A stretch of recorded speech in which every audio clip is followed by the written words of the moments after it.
ഇപ്പോൾ VHP സംസ്ഥാന general secretary advocate Anil വിളയിൽ നമ്മോടൊപ്പം ചേരുന്നുണ്ട്. ശ്രീ അനിൽ വിളയിൽ, ഇന്ന് ബിനോയ് വിശ്വത്തിന്റെ ഒരു പ്രതികരണം വന്നിരിക്കുകയാണ് KP ശങ്കരദാസിന്റെ കാര്യത്തിൽ. ഉത്തമനായ കമ്മ്യൂണിസ്റ്റാണ്, അദ്ദേഹത്തിനെതിരെ ഒരു നടപടിയും പാർട്ടി എടുക്കാൻ പോകുന്നില്ല എന്നതടക്കം പറയുകയാണ് ബിനോയ് വിശ്വം. അങ്ങനെ ഉത്തമനായ കമ്മ്യൂണിസ്റ്റാണോ KP ശങ്കരദാസ്?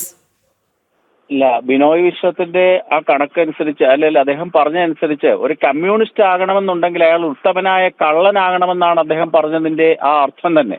തീർച്ചയായിട്ടും അത് ശരിവെക്കുന്ന സംഭവങ്ങളാണ് നടന്നുകൊണ്ടിരിക്കുന്നത്.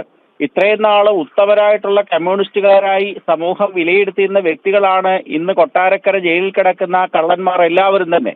ഒരു CPM-ന്റെ CPI-യുടെ കൂടെ ഒരു ലേനം നടക്കുകയാണെങ്കിൽ അതിന് ഏറ്റവും പറ്റിയ വേദി ഇന്ന് ജയിലായി മാറിയിരിക്കുകയാണ്. കാരണം ഇടതുപക്ഷ ആശയങ്ങളെ, കമ്മ്യൂണിസ്റ്റ് മാർക്സിസ്റ്റ് ആശയങ്ങൾ വെച്ചു പുലർത്തുന്ന ഉത്തമരായ കള്ളന്മാരുടെ ഒരു സംഗമ ഭൂമിയായി കേരളത്തിലെ ജയിൽ മാറി.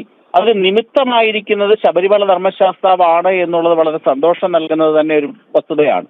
അതുകൊണ്ട് ബിനോയ് വിശ്വം പറഞ്ഞത് 100% ശരിയാണ്. ഒരു ഉത്തമനായ കമ്മ്യൂണിസ്റ്റുകാരൻ ഉത്തമനായ ഒരു കള്ളനായിരിക്കണമെന്നാണ് അദ്ദേഹം പറഞ്ഞിരിക്കുന്നത്. തീർത്തും അദ്ദേഹം ഈ ശങ്കർദാസിനെ ന്യായീകരിക്കുകയാണ് ഒരു പരിധിവരെ. ഞങ്ങളുടെ ആൾക്കാരൊക്കെ നല്ല വ്യക്തികളാണ്, കള്ളന്മാരും ദുഷ്ടന്മാരും ഒന്നും അല്ല എന്നാണ് അദ്ദേഹം ഉദ്ദേശിച്ചതെങ്കിലും കേരളത്തിലെ അരിയാഹാരം കഴിക്കുന്ന എല്ലാവർക്കും മനസ്സിലായി കഴിഞ്ഞു, ഒരു കള്ളനായ വ്യക്തിയായിരിക്കണം ഉത്തമനായ കമ്മ്യൂണിസ്റ്റുകാരൻ, ഉത്തമനായ ഒരു കമ്മ്യൂണിസ്റ്റുകാരനായിരിക്കണം ഒരു ഉത്തമനായ കള്ളൻ എന്നുള്ളതാണ് ബിനോയ് വിശ്വത്തിന്റെ പ്രസ്താവനയിൽ കൂടി പുറത്തു വന്നിരിക്കുന്നത്. ഈ ആശുപത്രിയിൽ കിടന്നൊക്കെ അഭിനയമായിരുന്നു എന്നിപ്പോ എല്ലാവർക്കും മനസ്സിലായല്ലോ.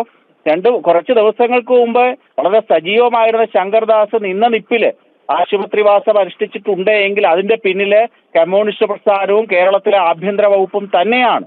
അതുകൊണ്ട് ഈ അഭിനയമൊക്കെ പൊതുസമൂഹത്തിന് മനസ്സിലായി. അദ്ദേഹം നല്ല ഒരു കള്ളനാണ് എന്ന് ബിനോയ് വിശ്വത്തിന്റെ വാക്കുകളിൽ നമുക്ക് മനസ്സിലാക്കാൻ സാധിക്കും.